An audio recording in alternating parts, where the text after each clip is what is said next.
Meaning of inoculate. Inoculate. Inoculate. Inoculate.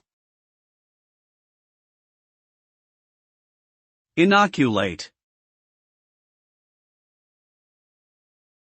The term inoculate refers to the process of introducing a weak or inactive form of a disease-causing agent into the body with the intention of triggering an immune response.